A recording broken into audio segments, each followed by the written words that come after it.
નમસ્કાર ખેડૂત ભાઈઓ, આરએસ સૌની યોજના ચેનલ પર તમારું સ્વાગત છે। ખેડૂત ભાઈઓ, અમારી ચેનલ ઉપર માર્કેટિંગ યાર્ડના તાજા બજાર ભાવ આપવામાં આવશે।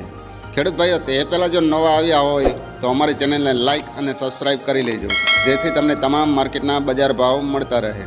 તો ચાલો ખેડૂત ભાઈઓ, આપણે જોશું આજના જીરાના બજાર ભાવ।